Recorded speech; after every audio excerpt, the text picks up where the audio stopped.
जय मसीह सभी को। और आप सभी लोग कैसे हैं? उम्मीद करते हैं, आशा करते हैं आप सभी लोग अपने अपने स्थानों पर परमेश्वर की आशीष और चंगाई तले होंगे। तो जी हाँ भाई बहनों, धन्यवाद करते हैं आप सभी का कि आप हमारे सभी कंटेंट, सभी सब्जेक्ट, सभी विषयों को सुन रहे हैं, देख रहे हैं, और हम ऐसी आशा, ऐसी उम्मीद करते हैं कि आप उस पर अमल भी करते होंगे। तो भाई बहनों, आज का जो सब्जेक्ट है, आज का जो विषय है, आज हम देखेंगे पवित्र पाक बाइबल के द्वारा ऐसा शक्तिशाली वचन जो है भजन संहिता 102। जी हाँ भाई बहनों, भजन संहिता 102 की सामर्थ्य को आज हम देखेंगे। इस शक्तिशाली वचन के द्वारा हमारे जीवन में बड़ा कार्य होता है। खुदावंद की आशीष और ब्लेसिंग्स हमारे जीवन में उतरती है जब भी हम इस वचन को पुकारते हैं खुदावंद के नजदीक जाकर। इस भजन संहिता के द्वारा आप प्रार्थना कीजिए, गुहार कीजिए, मिन्नत कीजिए खुदावंद के नजदीक। क्योंकि भाई बहनों, मैं आपको बताना चाहता हूं, ये भजन संहिता 102 बहुत शक्तिशाली वचन है। ये हर उस शख्स के लिए है जो संकट में पड़ा हुआ है, जो परेशानियों में है, जो मुसीबत में है, जिसको कोई मार्ग नहीं सूझ रहा है, जिसको कोई रास्ता समझ नहीं आ रहा है कि अब क्या करें, कैसे करें, कहां जाएं। ऐसे शख्स के लिए ये दुआ है, ये प्रार्थना है। इन आयतों को आप पढ़िए, इन आयतों को आप खुदावंद के नजदीक लाइए, क्योंकि इन्हीं पाक कलामातों के द्वारा आपकी जिंदगी में परमेश्वर के, खुदावंद के अद्भुत कार्य होते हैं। क्योंकि ये शक्तिशाली वचन पवित्र पाक बाइबल में है भजन संहिता 102 के रूप में। आपको इस वचन को क्लेम करना है। यदि आप किसी परेशानी में हैं, आप किसी संकट में हैं, आप मुसीबतों में हैं, आप घिर गए हैं परेशानियों से, कोई आपके काम नहीं आ रहा है, कोई आपका हाल नहीं जान रहा है, आप अकेले पड़ गए हैं, तो आपको ये भजन संहिता को जरूर बोलना है। इन भजन संहिताओं के द्वारा, इन शक्तिशाली वचनों के द्वारा आपने अपनी दुआ, अपनी प्रार्थना, अपनी मन्नतों को मांगना है। तो आए भाई बहनों, हम बढ़ते हैं पवित्र पाक बाइबल में उस शक्तिशाली वचन की तरफ जिसके द्वारा हमें दुआ करनी है, प्रार्थना करनी है, खुदावंद के नजदीक जाना है। इन्हीं सच्चे पक्के कलामातों के द्वारा ये शब्द आपकी प्रार्थनाओं में होने चाहिए। तो भाई बहनों, आप अंत तक इस वीडियो को देखिए, क्योंकि ये दुआ, ये प्रार्थना आपके जीवन में काम करने वाली है, आपके जिंदगी में कार्य होने वाला है खुदावंद यीशु मसीह के पाक नाम से। तो आइए भाई बहनों, बढ़ते हैं शक्तिशाली भजन संहिता की तरफ। हम देखेंगे भजन संहिता 102। हे यहोवा, मेरी प्रार्थना सुन, मेरी दुहाई तुझ तक पहुंचे। मेरे संकट के दिन अपना मुख मुझसे ना छिपा ले, अपना कान मेरी ओर लगा। जिस समय मैं पुकारूं उसी समय फुर्ती से मेरी सुन ले, क्योंकि मेरे दिन धुएं के समान उड़ जाते हैं और मेरी हड्डियां लुटकी के समान जल गई हैं। मेरा मन झुलसी हुई घास के समान सूख गया है और मैं अपनी रोटी खाना भूल जाता हूँ। कराहते कराहते मेरा चमड़ा हड्डियों में सट गया है। मैं जंगल के धनेश के समान हो गया हूँ। मैं उजड़े स्थानों के उल्लू के समान बन गया हूँ।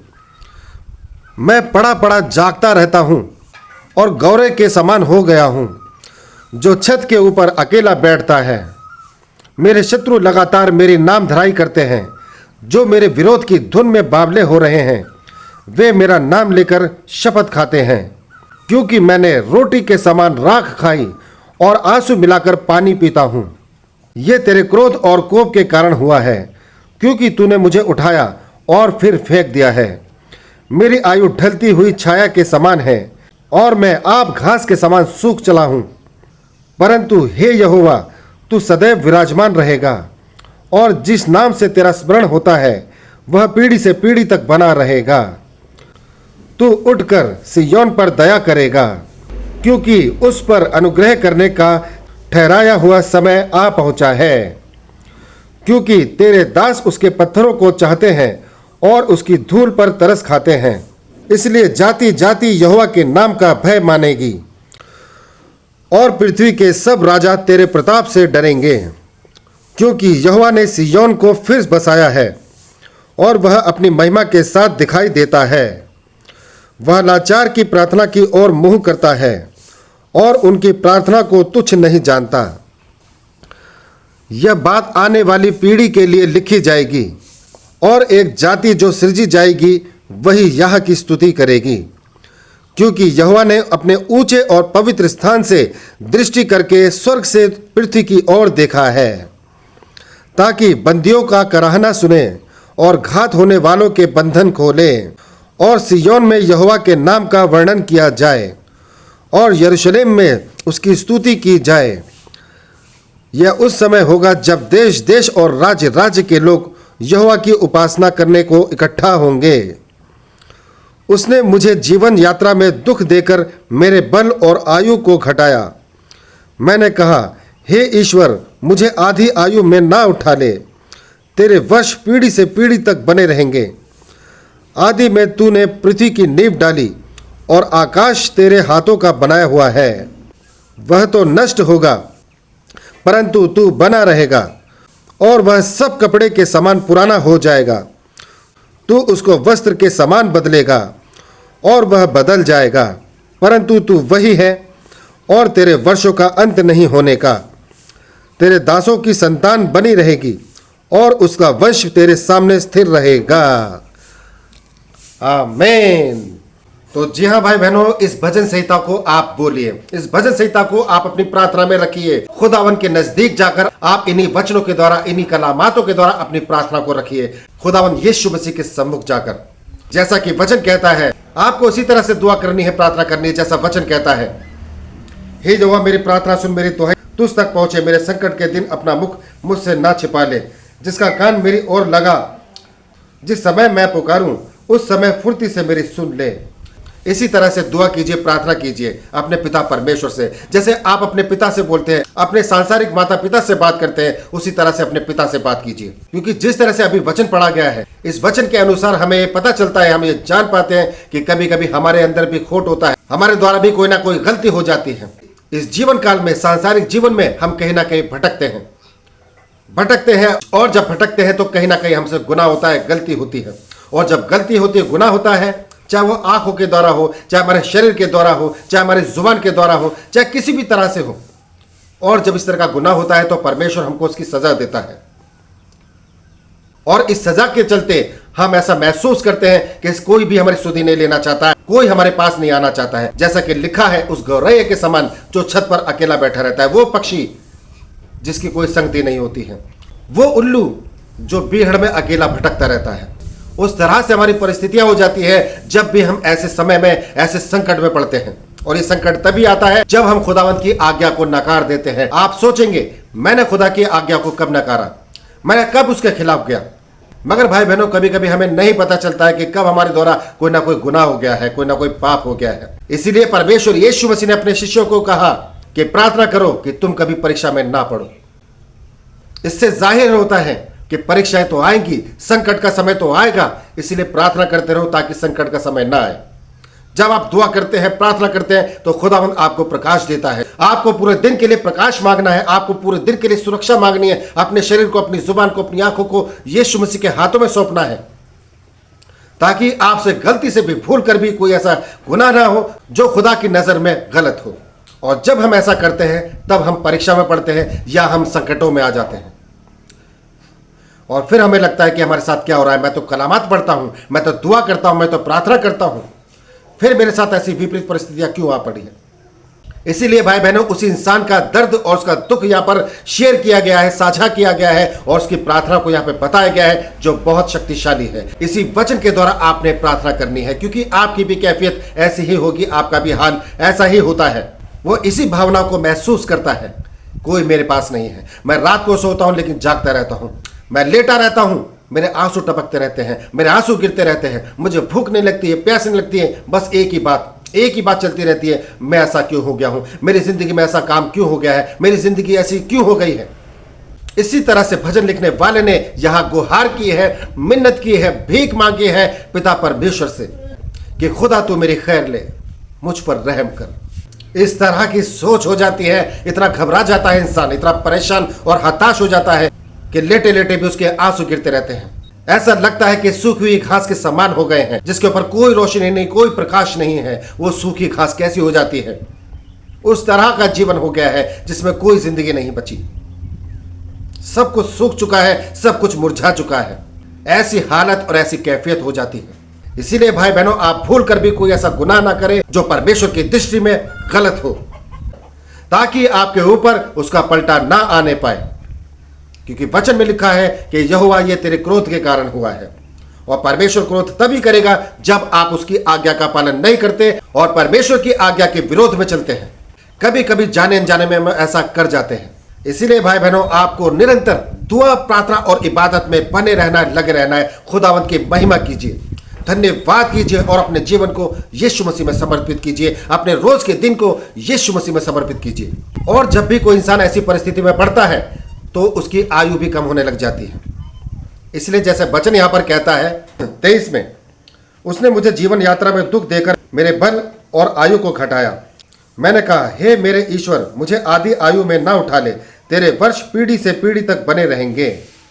तो जी हाँ भाई बहनों, इसी तरह से आप दुआ कीजिए, प्रार्थना कीजिए, क्योंकि आपके शब्द इसी तरह होने चाहिए कि मेरे पिता, मेरे खुदा, मुझ पर तू रहम कर, मुझे माफ कर, इतनी कम उम्र में मुझे ना उठा।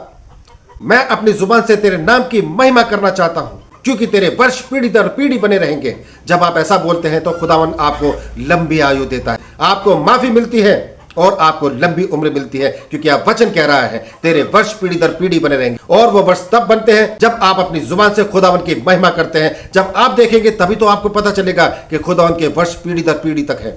तो इससे आपको लंबी उम्र मिलती है, लंबी आयु का वरदान मिलता है जब आप अपनी जुबान से इन शब्दों को पुकारते हैं। तो पीढ़ी दर पीढ़ी आप अपने बच्चों को देखते हैं, अपनी संतान को देखते हैं, अपनी पीढ़ियों को देखते हैं। इतनी लंबी उम्र अता करता है। वचन कह रहा है यहाँ पर, आपने इस वचन को मांगना है, इन वचनों के द्वारा क्लेम करना है आपने इस दुआ को। और जैसे कि भाई बहनों, यहाँ पर आखिर में आपको बड़ी आशीष है। आप देखिए इस वचन में 27 में परमेश्वर का वचन कहता है, परंतु तू वही है और तेरे वर्षों का अंत नहीं होने का, तेरे दासों की संतान बनी रहेगी और उसका वंश तेरे सामने स्थिर रहेगा। तो देखिए भाई बहनों, कितनी बड़ी आशीष है यहाँ पर आपके लिए, कितनी बड़ी आशीष बन गई है आपके लिए। यहाँ पर इसी तरह से आपको गुहार करनी है। सबसे पहले आपको धन्यवाद करना है। धन्यवाद के बाद आपने भजनों को गाना है। भजनों को गाने के बाद आप इस वचन की तरफ आइए। इस वचन के सहारे आपने अपनी पीड़ा को बताना है, माफी मांगनी है, तौबा करनी है और अपनी पीड़ा को बताना है। इस भजन संहिता में यही बताया गया है और यही मैसेज है इसमें। ये शक्तिशाली वचन को आपने बोलना है, अपनी पीड़ा को बताना है, तौबा करनी है, माफी मांगनी है और आखिर में पिता का धन्यवाद करके उसकी महिमा का बखान करना है। क्योंकि पिता परमेश्वर के द्वारा पूरी सृष्टि, पूरी कायनात बनाई गई है। हर एक जर्रा जर्रा खुदावन के द्वारा बनाया गया है, जो उसको मिटाता है और फिर दोबारा नया कर देता है। उसी तरह से हम इंसान हैं। हम इंसानों के जीवन में भी जब परीक्षा आती है, संकट आता है, तो हम भी उसी तरह से मुरझा जाते हैं, डाउन हो जाते हैं। लेकिन जब हम पिता को पुकारते हैं, सच्चे खुदा को, सच्चे नाम को पुकारते हैं, तो हमारा जीवन फिर से हरा भरा हो जाता है। जैसा कि लिखा है वचन में, और उसका वंश तेरे सामने हमेशा स्थिर रहेगा। इस तरह से आपने बखान करना है, महिमा करनी है, तारीफ करनी है। इसी से परमेश्वर की महिमा आपके परिवार पर, आपके कुटुंब पर और आपके बच्चों पर और आपके पीढ़ी दर पीढ़ी बनती है। तो ये बड़ी आशीष है आपके। खुदावन आपको फिर से ऊंचा उठाता है। आपकी पीढ़ी दर पीढ़ी तभी बनी रहेगी जब आप प्रबल है, जब आप दृढ़ है, जब आप शक्तिशाली है, जब आप पूरी सामर्थ्य में हैं, तभी आपकी पीढ़ी दर पीढ़ी बनी रहती है। और वो सामर्थ्य देने वाला यीशु मसीह है। तो यहां पर बहुत बड़ी आशीष और बहुत बड़ी सामर्थ्य आपको मिल रही है, आपके बच्चों को मिल रही है, आपकी पीढ़ियों को मिल रही है, आपके परिवार को मिल रही है। बहुत बड़ी आशीष, बहुत बड़ी ब्लेसिंग्स। तो इसलिए भाई बहनों, आप आइए खुदावन में दुआ, प्रार्थना, इबादत हमेशा निरंतर कीजिए, ताकि आप किसी संकट में ना पड़े, किसी परीक्षा में ना पड़े। और जब भी आपके साथ में ऐसा हो तो आपने इस भजन संहिता को बोलना है, गुहार करनी है, मिन्नत करनी है और आखिर में पिता परमेश्वर के नाम की महिमा का बखान करना है। आपको परमेश्वर माफ करेगा और आपके परिवार को, आपके कुटुंब को, आपके बच्चों को और आपको दृढ़ करेगा, मजबूत करेगा, कामयाब करेगा, बुलंद करेगा पिता परमेश्वर यीशु मसीह। तो भाई बहनों, इसी तरह से दुआ कीजिए, प्रार्थना कीजिए। निरंतर आप दुआ में, प्रार्थना में बने रहिए, ताकि आप कभी संकट में ना पड़े, किसी परीक्षा में ना पड़े। और जब भी ऐसा हो तो आपने इसी शक्तिशाली वचन के द्वारा आपने दुआ में, प्रार्थना में जाना है, गुहार करनी है, मिन्नत करनी है, तौबा करनी है, माफी मांगनी है घुटनों पर आकर, और आखिर में आपने खुदावंत के नाम की महिमा करनी है, महिमा का बखान करना है। इससे आपके परिवार पर पिता परमेश्वर की आशीष और अनुग्रह आता है और आपको स्थिर किया जाता है, मजबूत और प्रबल किया जाता है। आप जिस ताकत में पहले थे उससे भी कहीं ज्यादा परमेश्वर आपको दान और वरदान देता है। तो भाई बहनों धन्यवाद करते हैं आपने यहां तक हमें सुना। इस विषय को अपने सगे संबंधियों तक, जान पहचान के लोगों तक और अपने रिश्तेदारों तक जरूर शेयर कीजिए ताकि परमेश्वर का पवित्र पाक वचन हर एक घरों में गूंजने पाए एक बड़ी आशीष के रूप में।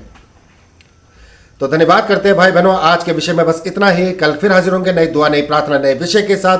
तब तक के लिए आप सभी भाई बहनों को हमारा जय मसीह।